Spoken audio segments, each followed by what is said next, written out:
Well, folks, welcome to one more edition of Politics and Right. I'm Egberto Willies, your host. Thank you so kindly for being here with us. Okay, let's see. For starters, I see Michael Rudden says, Egberto, I'm having a rough day. Let me read it. I want to read it all. Egberto, I'm having a rough day. Found out that the Democratic Party screwed the Greens in court over some technicalities this week. Acting on the Democratic again makes me less likely to vote blue, and I have a feeling that this sort of action will backfire worse on the Democrats than they left the Greens alone. If Democrats really wanted a more representative election with higher voter turnout, ranked choice voting is a much better idea than voter suppression. As far as rough day, this is the sort of thing I would expect Republicans to do, not Democrats. Article 5. Okay, let me talk to you a little bit, Michael Redden, brother. Let me talk to you. There is no difference in nasty tactics when it comes to voting that any of these parties would do, inclusive the Greens. In fact, the Greens is an appendage of the Democratic Party as well.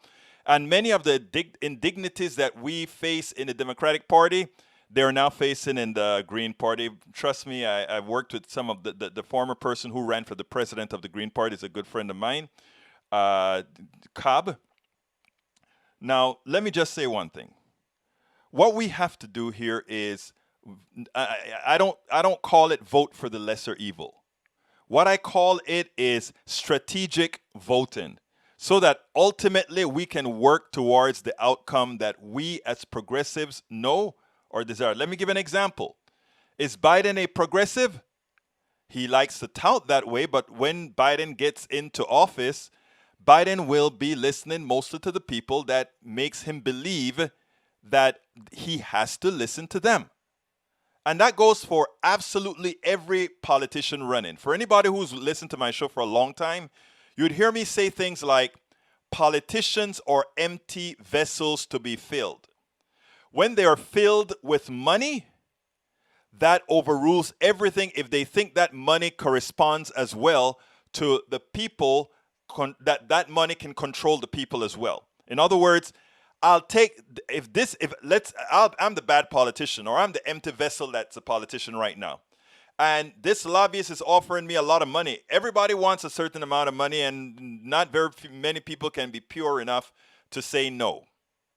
I am that politician that's going to look and say, I can take this money because they're guaranteeing me that I do what they want. They'll ensure that the next election I will get the support and they'll vote for me. Or enough people can stay on the streets. I don't know how many of you remember Obama for America. Obama for America was that group that Obama put together, real powerful group, real grassroots group. And I thought that group was going to stay into existence for the duration of the Obama administration, because what it was a huge grassroots posse that had power. And what did Obama's people do? They pretty much disengaged that group.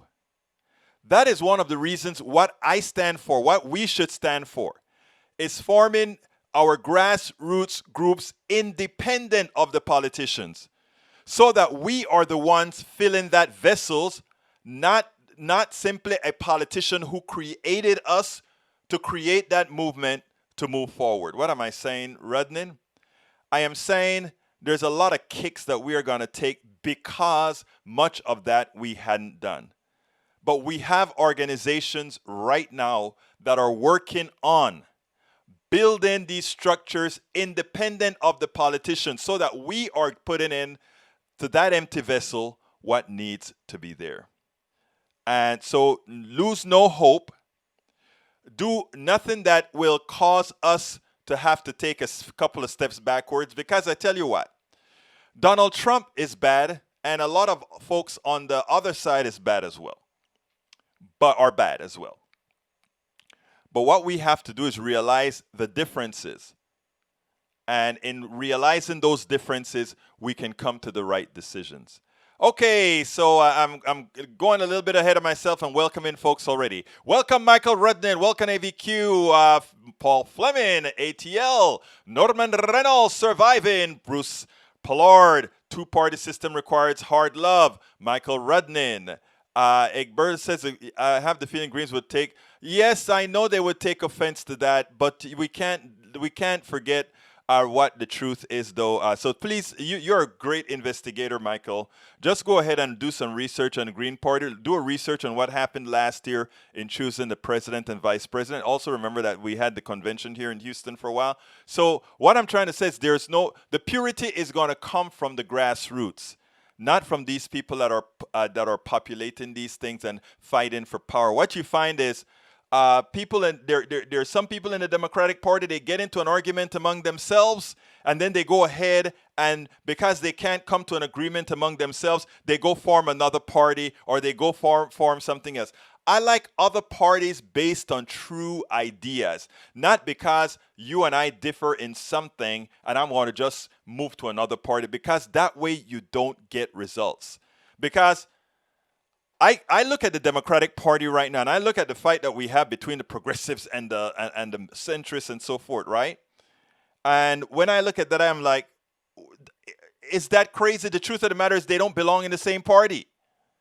There needs to be more parties in this country. We have to break the two-party stalemate, as Bruce just said. But right now, we have two parties. So we'll talk about that later as we go on. Welcome aboard.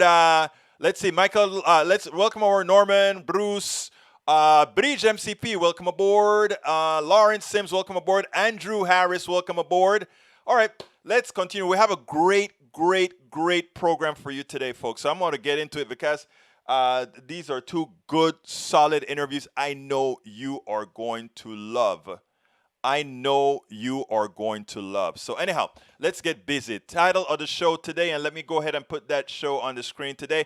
Title of the show today is Richard Wolff, Capitalism.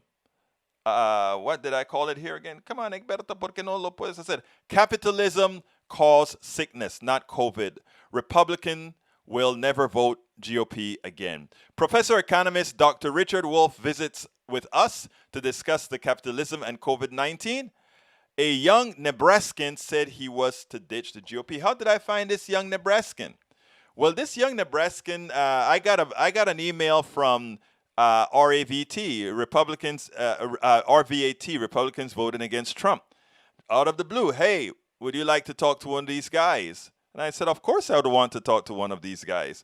So we got in contact with him and we did a quick interview with him. So we're going to start with Dr. Richard Wolff, and then we're going to move on to Aaron Hurt. So let's go ahead and get busy because Wolff, I think you're going to love the Wolff interview. So let's get busy, my brothers and sisters. Welcome to one more edition of Politics Done Right. I'm Egberto Willis, your host. I'm here with the one and only Dr. Richard Wolff. Dr. Richard Wolff is Professor of Economics Emeritus at University of Massachusetts, Amherst, and a visiting professor in the graduate program in International Affairs of the New School University, NYC. He is the founder of Democracy at Work and host of their nationally syndicated show, Economic Update, which we carry as well at KPFT 90.1 FM Houston.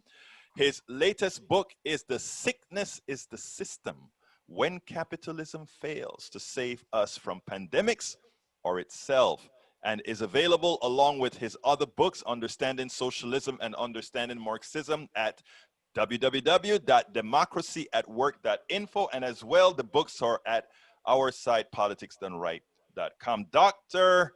Wolff, how are you doing today? Very, very well, and thank you for having me. Absolutely, sir. Well, I mean, I'm going to ask the silly question first. Why did you write this book? Well, I wrote it for many reasons, one of which is very simple. Millions of people in the United States and beyond are asking themselves, what in the world is going on? The world is topsy-turvy. We can't go outside. We have to shelter. We can't get 6 feet from one another. Our jobs are in jeopardy, if not gone. Our incomes are in jeopardy, if not gone. The rich are getting even richer as the mass of people have a problem. What in the world is happening? The second reason I wrote the book is because an awful lot of people seem to think that the basic problem is a virus. And I wanted to write a book that said, no, no, no, viruses are a part of nature. They've been with the human race from day one, thousands of years. We know what a virus is. We know how it works. We know how it is dangerous. The only question is whether a society is prepared and able to deal with it or not. Ours proved to be incapable. And I wanted to show people that that is a problem of the system we live with, not of the virus that periodically comes and bothers us. That's why we call the book, the system is the sickness. The sickness is the system. Don't be distracted by the fact that, yes, we have a pandemic and it's serious, but that's not our basic problem. We know how to deal with pandemics, difficult as it is. What we are not yet willing to face, and why I wrote the book, is that we have an economic system that is more dangerous to us than any virus, and we have to finally face it, understand it, and change it. Now, Dr. Wolff, what's interesting is the very first part of your book, part 1, says capitalism crashes again. COVID-19 was just a trigger. I tell you something. I became aware of all your work back in, I think it was 2008 or a little thereafter, after the crash that we had. I think you came out with a program called Capitalism Hits the Fan. Right. I can say that I became a disciple then, because there was a magical chart that you showed in that particular video. And that chart showed when extreme capitalism took over, where productivity was going skyrocket, and our baseline salaries remained the same, and the difference in still having the power to purchase was based on them giving us credit, which again was giving away the store. Right. And when I saw that, I went ahead and I put your stuff all over the place. This is what's happening to America. But this is a bit deeper now, because now I always remember when you said capitalism hit the fan. Yes, it hit the fan, but it's still going. Well, it has really hit the fan now. And you title it, the first chapter is COVID-19 was just the trigger. Tell me, please, what exactly are there's a building blocks of failure. Give me the building blocks of failure as you see that COVID toppled. Okay, let's go through it step by step. First of all, your important point. Capitalism crashes. Throughout its history, 300 years of history since it started back in England, wherever capitalism settles in, on the average, every 4 to 7 years, it crashes. Sometimes the crashes don't last very long and they don't cut very deep. Other times, they last a very long time and they cut very deep. They throw millions of people out of work, they collapse millions of businesses, and it's a disaster.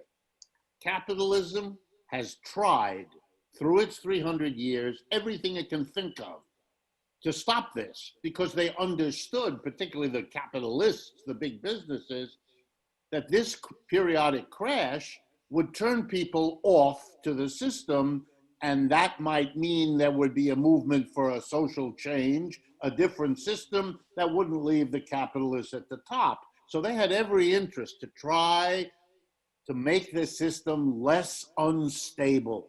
I used to say to my students, if you lived with a roommate as unstable as capitalism, you would have moved out long ago, right? So, but they never did. They could never do it, which is why we're in one now. They just never did it. That's the first. The second thing, every time we've had a major crash, it's easy to show what the trigger was. Let me give you an example. The last time we had a terrible viral pandemic in this country was back in 1918, roughly 100 years ago. It was called, in those days, the Spanish flu. It killed 700,000 Americans. Devastating. Why did it happen in 1918? Well, it had a trigger.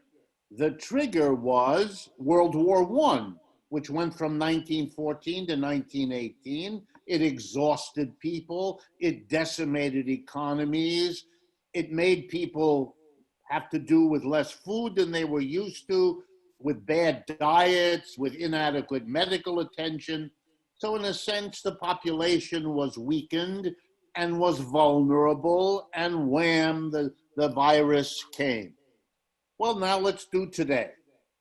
We are a society that has a number of problems we should know about. We do not have a national health service. We do not have adequate health care for millions and millions of our people. It's a scandal. We're the only advanced country without a national universal health care system. So that weakens our population in terms of its physical well-being. We are also the worst country in the world for obesity. We medicate ourselves by eating too much and by eating crappy food that is produced by companies that want to make a profit, so they fill it with salt and fat and all the other things that we get too much of in our diets. You put all that together, and we were already uniquely vulnerable. We know all of this.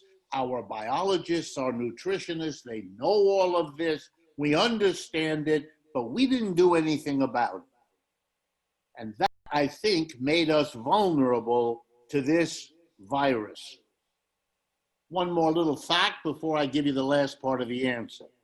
The United States, and there's no way to get around this, we have 4.5% of the population of the world, but we have 25% of the COVID cases and the COVID deaths. We are a rich country, and that is a statement of failure beyond any words I could come up with. That a rich country with 4.5% of the people of this world accounts for 25% of the deaths and of the cases. Well, you know, here's how we could have prepared, which would have done the job. We could have said to the companies in this country that make masks and gloves and ventilators and hospital beds, you have to produce all of those things, and you have to store them in warehouses so that if and when the virus that we know will come, when it gets here, we are prepared. We didn't do that. The private companies, capitalist companies, they don't want to do that. And you know why? Because that's their system. They do what's profitable. And guess what's not profitable? Produce millions of masks, stick them in a warehouse where they gather dust and have to be cleaned and have to be monitored and have to be replaced. Wait for years until the next virus. No company's going to do that because it isn't profitable. That's a, ready? Failure of capitalism to do what we need for public health. There's no other way to say it. Okay, then the government can come in.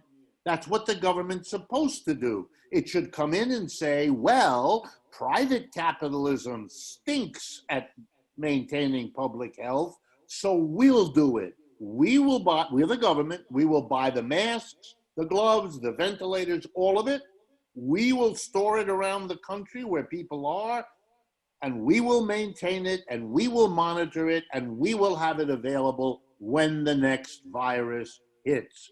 In the United States, where our politicians think that the private capitalist sector is where efficiency is and where we should rely on, our government didn't do what was necessary to compensate for the failure of private capitalism.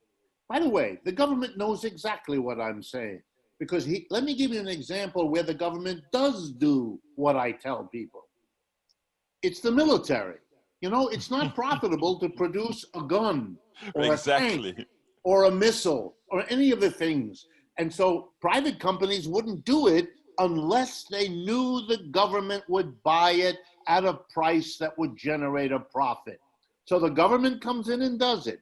It buys the missiles, it puts them in a warehouse, it maintains them, it protects them, it replaces them, it updates them. It does exactly what has to be done for a military emergency. But it didn't do what it needs to have done for a health emergency, and so it failed to take care of the problem. You know, we know it's a failure because other countries did it. Other companies made their capitalists produce those goods, or the government stepped in. I'm talking New Zealand, South Korea, Australia. Taiwan, Australia, Europe, most European countries too.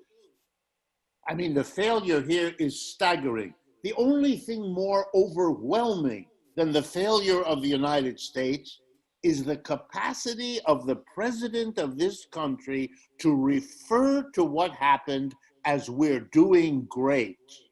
We're doing such a fine job.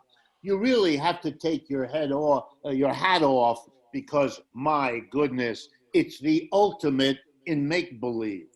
So I want to explain to people, we don't have to be suffering like this. We could be in the position of other countries. You know how many people have died in New Zealand from COVID? 8. 8. We And have 7 in Taiwan.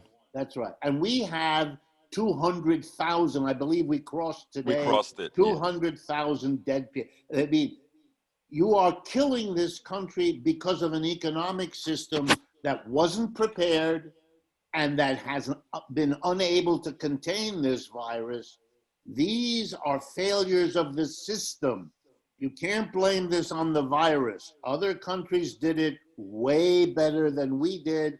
And the book is there to show you that the sickness we most have to deal with is the system that failed and not the virus that came again. You know, in recent years, we've had the SARS virus, the MERS virus, the Ebola virus. We know that the viruses come, they're part of nature. We have to be prepared.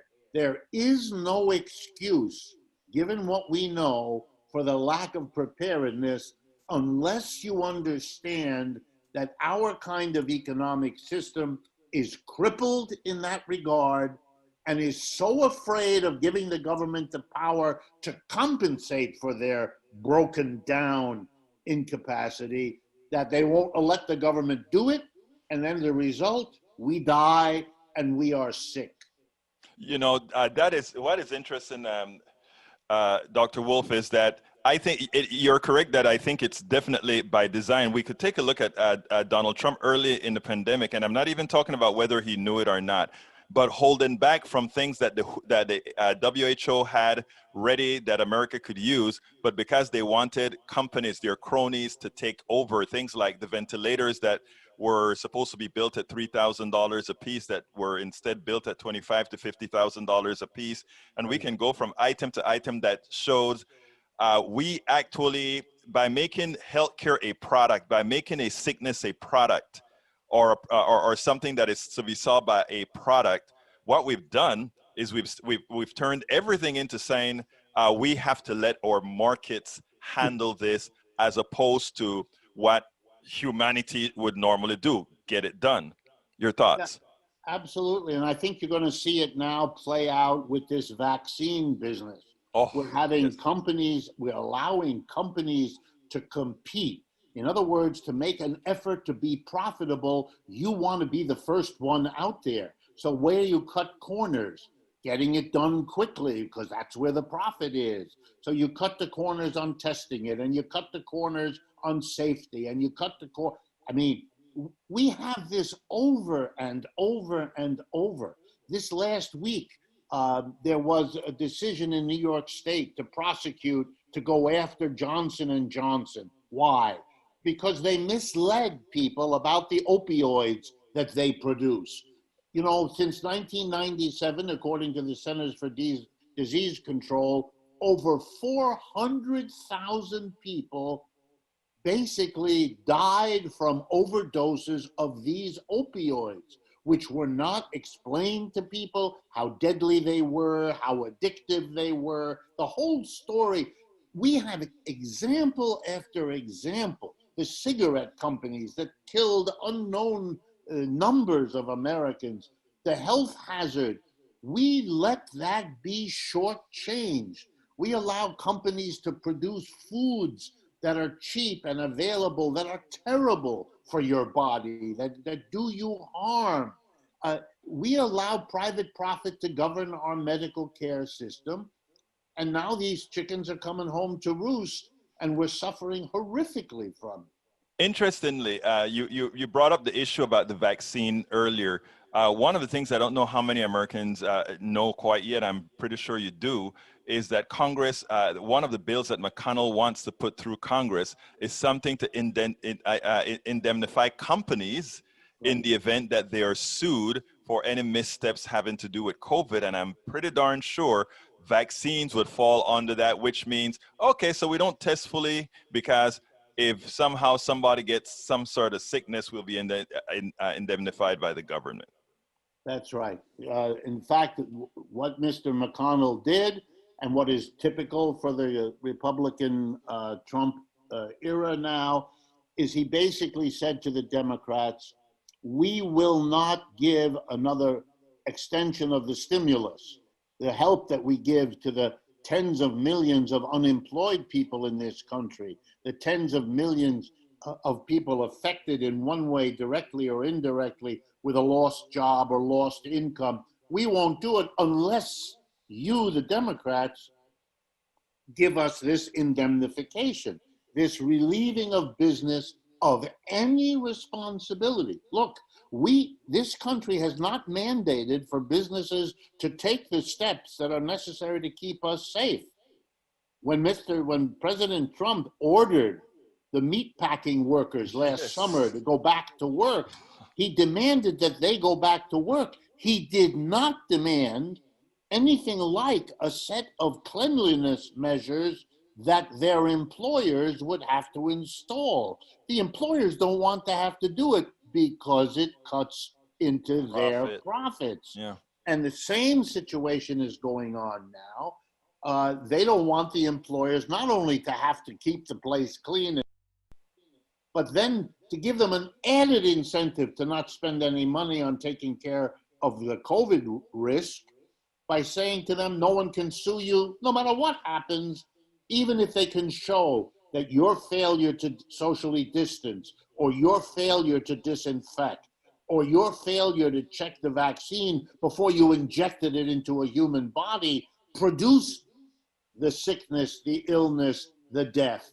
I mean, it is a staggering accumulation of a system's dysfunction, the failure of a system led by people who do everything in their power to protect the rich and powerful from the consequences of the very system that is failing.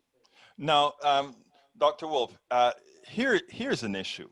And right now, one of the great things about your book is you took this collection of essays that enumerates all these failures, all these illnesses, if you will, along with, so what's the possibilities?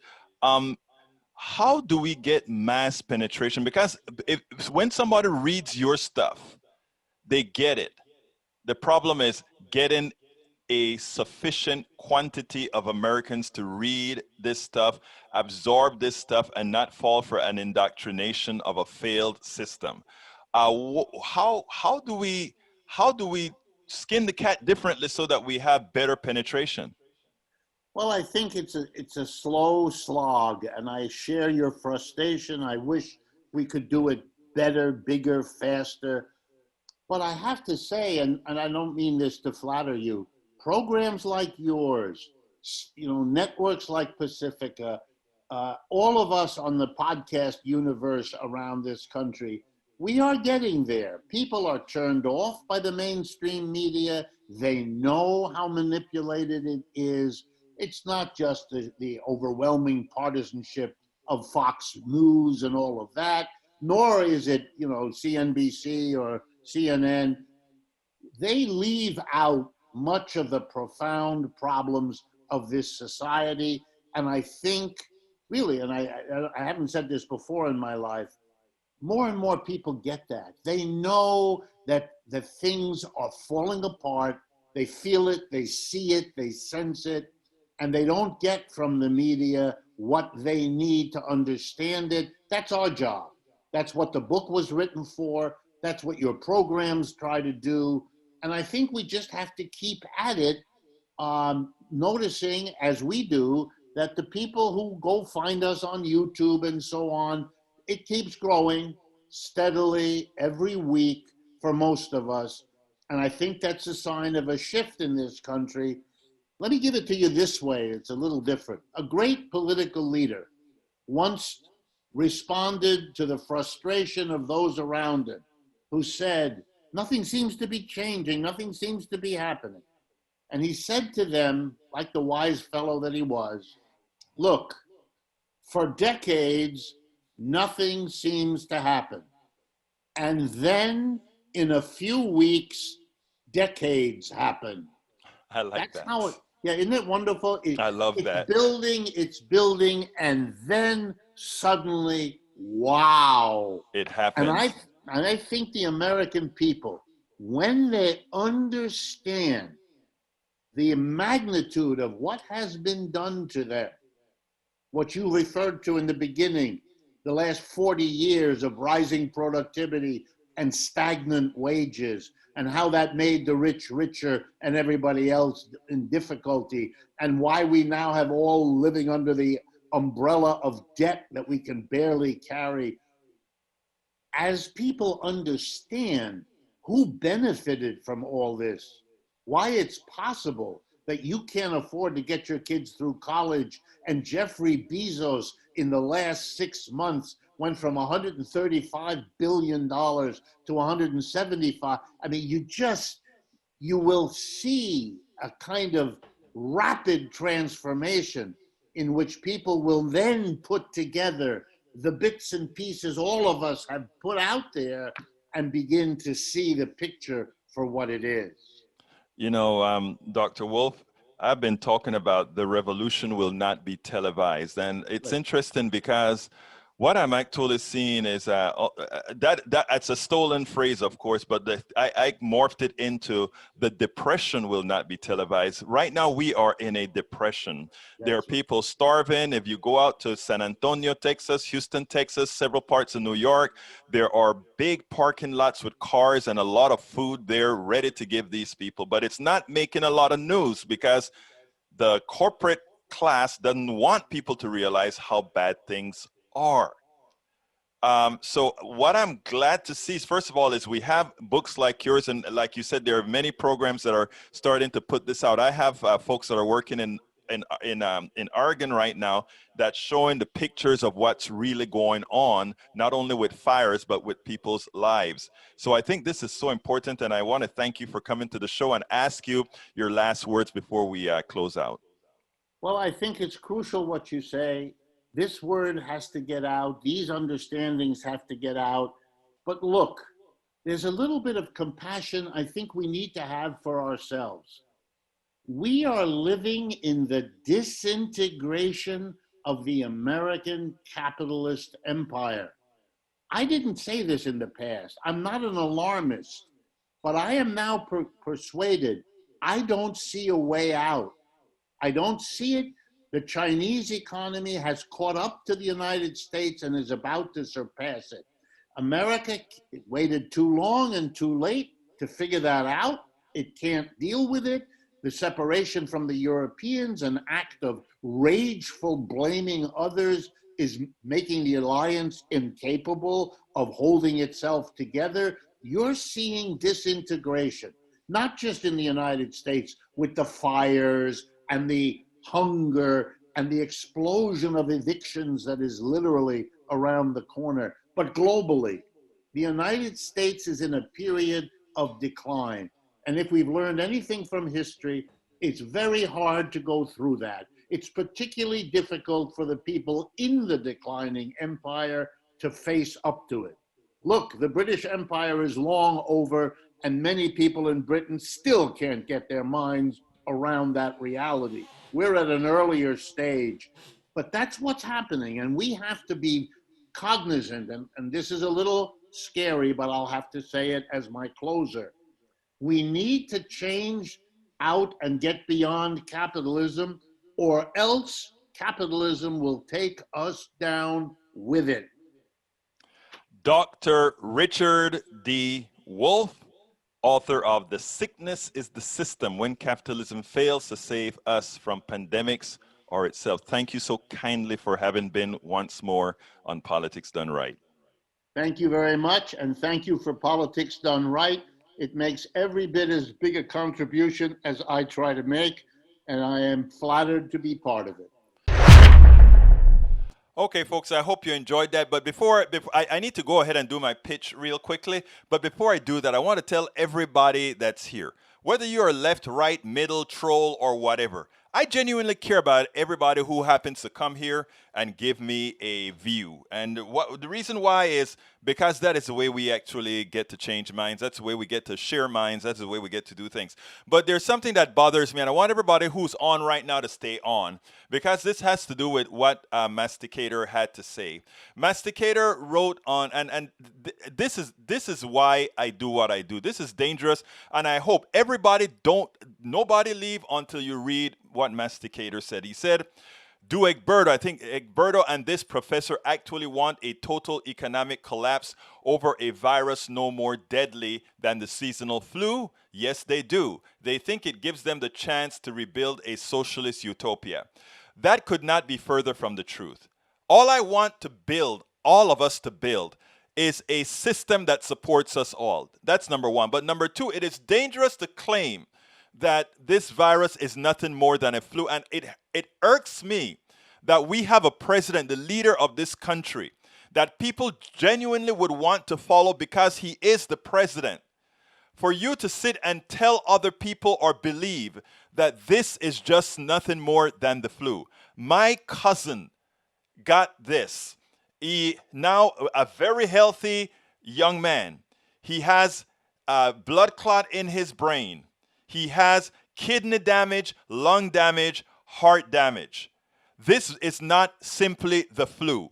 And telling people that you are going to be, for those who listen to you and believe in you, Masticator, those who believe in you, what you are doing to those who believe in you is telling them something that could get them hurt.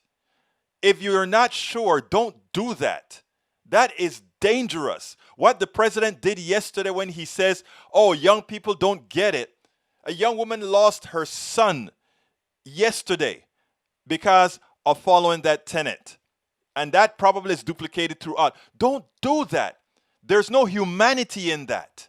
So please, I hear we can disagree on issues. We can disagree on how to handle these things, but don't get people hurt. Now, when it comes to whether I saw some other signatures here that says, let the market decide.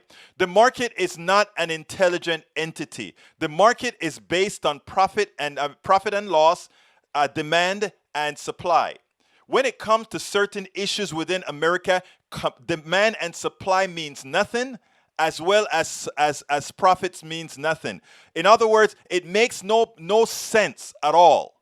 It makes no sense at all for a company to build up supplies of things, of masks and all of that. Government has to do that because they're not dependent on a profit, or they're not even dependent on efficiency.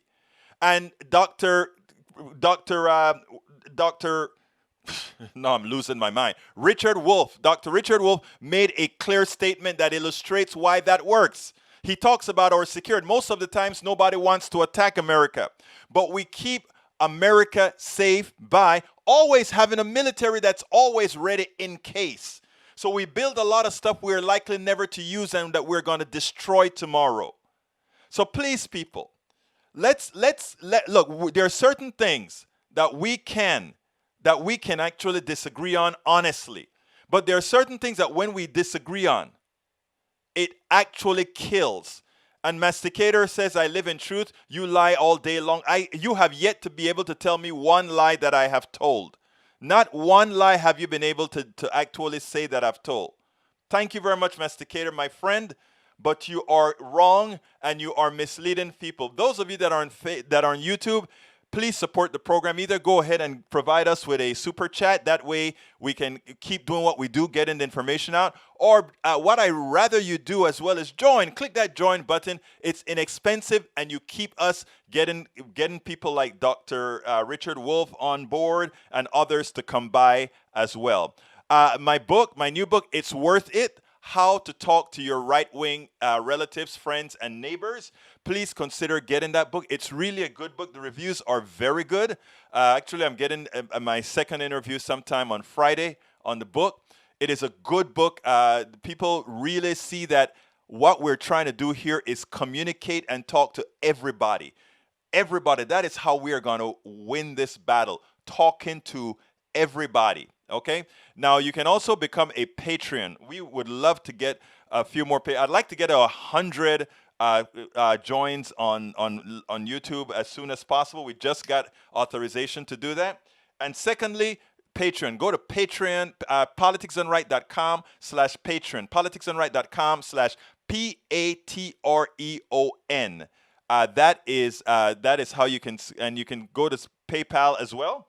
And that is politicsdoneright.com/PayPal. Politicsdoneright.com/PayPal. For those of you not on YouTube but would like to subscribe to our YouTube channel, just go ahead and go to politicsdoneright.com/YouTube. Politicsdoneright.com/YouTube. And please, you can shop or book at our store if you don't want to do it at Amazon. And that is politicsdoneright.com/store, where you can get our book. There it is. It's a really good book. It's worth it. We have our other book, which is as I See It, Class Warfare, The Only Resort to Right-Wing Doom. And for those of you who know, I've always had some weight problem, and I finally knocked that out. Lose weight and be fit now. Okay, folks, we're going to go ahead and play our second interview. This is about a young man that decided the Republicans were full of it, that they really were not. A Republican leadership, not Republican people, because he's a Republican, cultural Republican. Check out the interview. I think you're going to like it, and then we'll move it from then to the next. Welcome to another edition of Politics Done Right. I'm Egberto Willis, your host. I'm here with Aaron Hurt. Aaron, first of all, Aaron, welcome to Politics Done Right. Thanks for having me.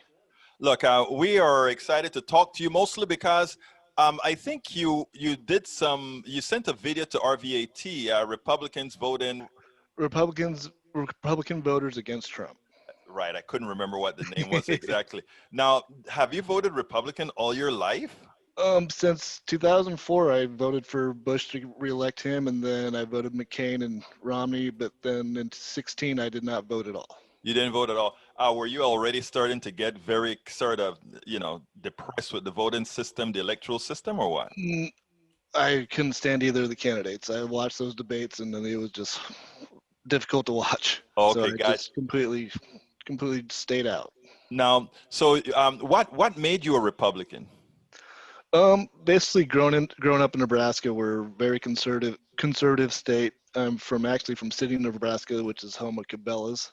And that's a big gun-toting place. So it's just kind of how I grew up. Just everybody around us was always Republican.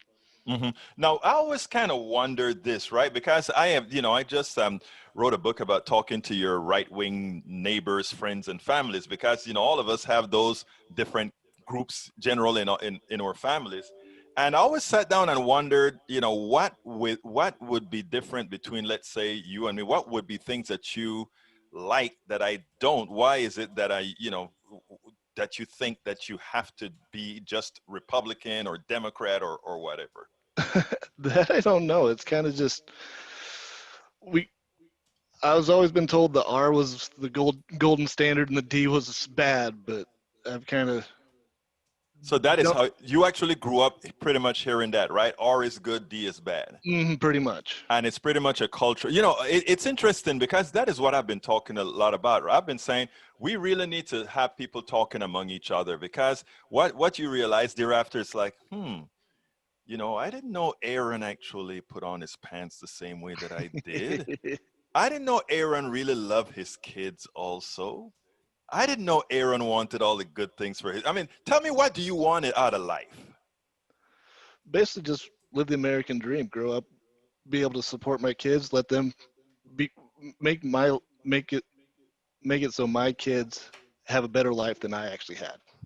And what do you think that is going to require, Aaron? Um, Hard work for one. Hmm. Um, Allowing them to get educated, get every opportunity that I had, if not more. What kind of opportunities did you have?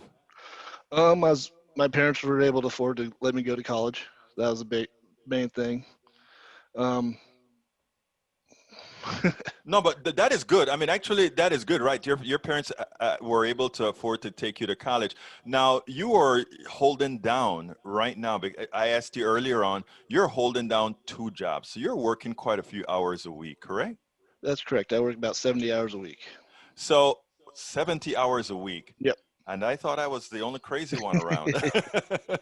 But here's why I asked you this, Aaron, because a lot of the things that people stand for, or people think that they want, all the things you just said, I want to be able to give my kids what my parents afforded me. Yes, they were able to send you to college. Did your father work 70 hours a week? Um, Maybe that my parents were school teachers, Right, and my dad also had a part-time job as well on top of that. So right. here and there, he probably works 70 hours a week with being a teacher, and also that probably. Because he grades at home, etc., Yeah, all that yeah, sort of thing. The reason I ask you that, right, is that you're so right. You're a hard worker. You're out there. You're beating the pavement. You're saying two jobs, and a lot of times, from my perspective, right, um, from I'm a progressive. You're a conservative. That's not voting for Trump because of how bad he took things. From my perspective, I see things as like you're a good person that's just working too damn hard to have to take care of a family. And shouldn't we have an economic system that affords you, once you know you are doing a certain amount of work, that you could still have a family life? 80, 70 hours a week, don't that take away some time from your two girls, two two kids? boys, two Two boys. boys. Doesn't that take a bit of time away from your two boys? Yes, it does. It's definitely hard on them. Okay. Now, isn't it then best, and I'm querying you because first of all, I want to thank you for talking to me as a Republican dude that's throwing Trump over the bus. But um, wouldn't you want an economic system where you could work, be fruitful, have your kids going to school that works for you without anybody freeloading off of you? Absolutely, absolutely. Okay, because the reason I say that, right, is the way that we learn, and I love the way you came up earlier and you said, are good, D bad, and in the D household it is D good or Hmm. bad, right? In my household it is issues. I'm a left-wing liberal. I'm gonna tell you that. I live in I'm a left-wing liberal that lives in a very conservative state. Not I'm sorry, not a conservative state, a conservative area in Texas. I'm in Okay. Texas, okay? And so it turns out that in my immediate vicinity, all of my friends are, guess what? They're you. Right? They're all conservatives, and we have fun, right? We have fun talking issues, and what it usually turns out to be is that we find out that we don't disagree on a hell of a lot.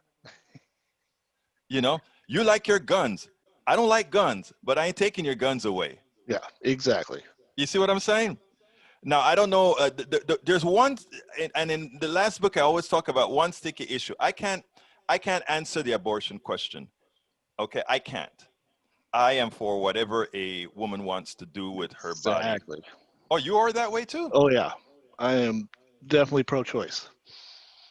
Oh, Yeah, I'm a moderate conservative, but I've been a pro-choice my entire life, even though I'm a Republican. okay. So so and there again, I want to show if people like yourselves, like you, could actually be flag bearers of doing what is right. And when I say what is right, I mean Here you go. You like guns. I don't like guns, but I'm not trying to take your guns away, and you're not trying to shoot me. Hmm. What's the problem? Well, that's basically the You, big NRA issue right there on that point. But right, right. And so what I would love to see is for people to get off of the attacking or thinking that you are bad or that I am bad or that anybody is bad, and that somehow we can come together and do that. Now, what you did, believe it or not, you coming on my progressive show, what you, and I, by the way, I have a lot of conservative listeners as well. What you do by being who you are is giving people permission to be like you. Nobody's asking you not to be a Republican because that's who you are culturally, that's right? yep. That's who you are culturally. What they're asking you to do is to vote in your interest. The reason I'm saying that, Aaron, is we're talking about your 70 hours a week that you work. If your kids could have child care that's taken care of, that maybe if your I don't know if your wife is a teacher as well or not. Actually, my wife's a stay-home mom. Right. If let's say she wanted to do something other than stay home. Let's say she wanted to have a part-time job, etc. And there were services that, as a society, we said we want to have childcare involved. Is that something that you would be against? No, because honestly, she wants to work, but since I work so much, she can't afford to do it. So we S- So we our economic system is holding you back. exactly.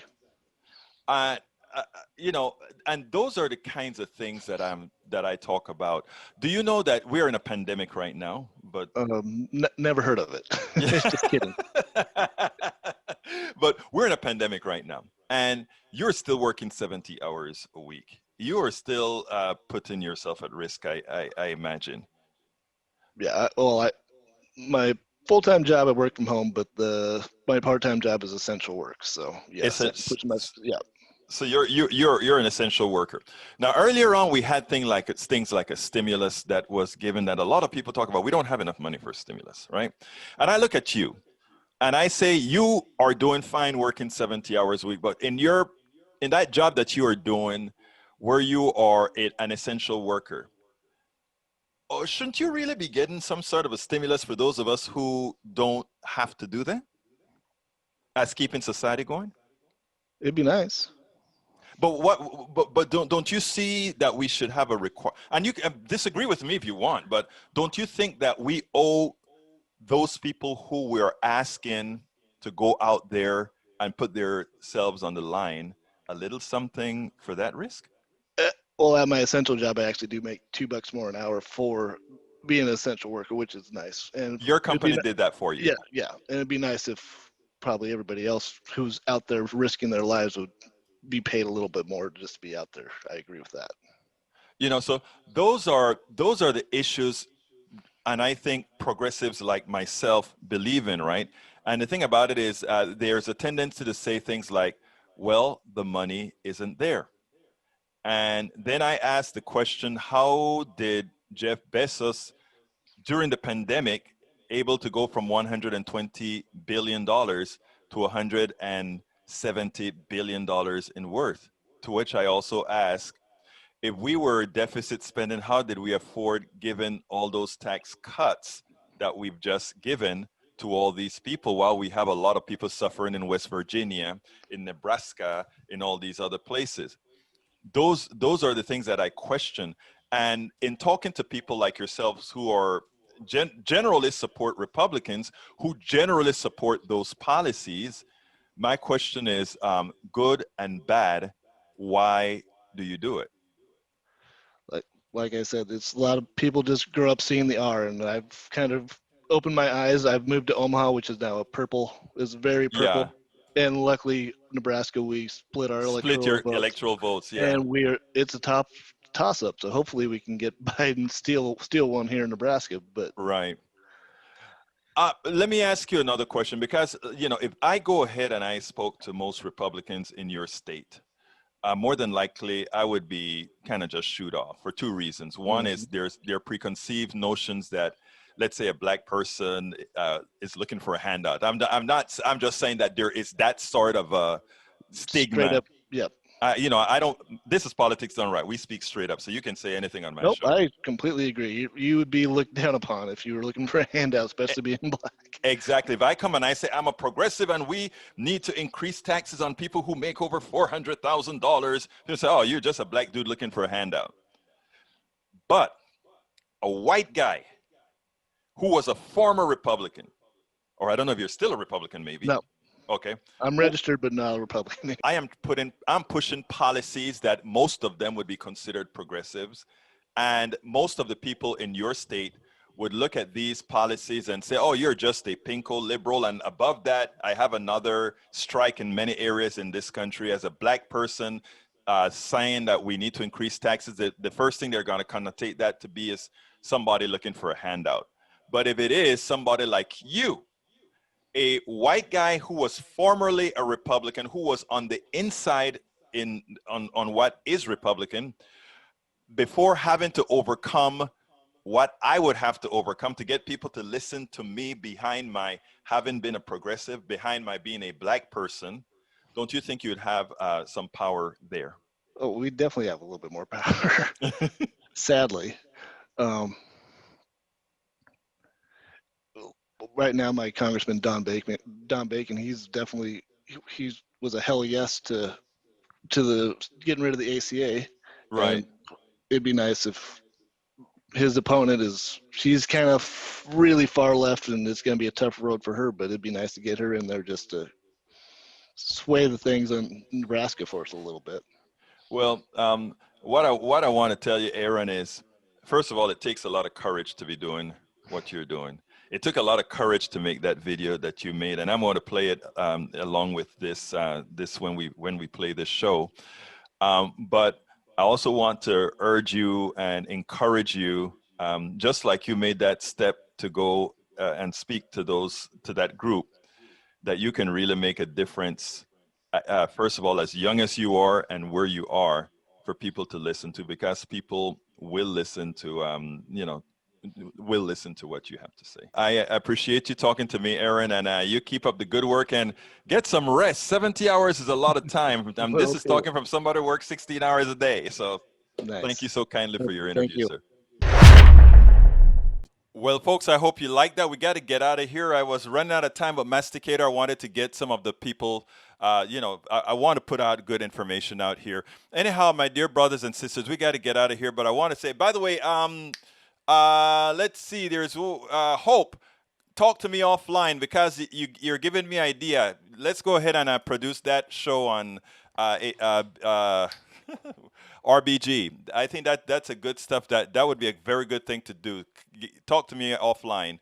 Folks, my name is Egberto Willis. Before I go, please, if you are on YouTube, please join our family. Click on that join button. Let's become a family. On October 3rd, I think I'm going to have my first posse, okay? My first posse will be October 3rd, where we probably, for those subscribers on YouTube, we'll all have that chat open for everybody to be a part of a YouTube that will be for the YouTube people only. I'm trying to garner some more support for the channel, so please help me out there. So just click on that join button. Help us keep this important stuff going. Also, please get my book. The book is, I just put the link in. Well, I thought I put the link in, but it didn't go. Para ver. Let's see if it'll go now. No, it didn't go. It probably wants me to go ahead and refresh the page. So what I'll do, no, I don't want to refresh the page. Let's see. Get on their book. No, you're not going to go. I think I had found another way to do it. I remember what we had to do. We got to do that. So there's a link for the book in the stream right now. So just go ahead and click on that, and you can actually go ahead and get the book. And likewise, please, if you really want to make sure that the progressive message can go out there, we need support for independent media. And the only way we can support independent media if we all chip in a few pennies ourselves to do it. And you know the work that I do. You know how hard we work to make sure and get this material out. So all I ask is be a part of it. We're all one big family. We all take care of each other. Even those of my brothers on the right, that's one country, man.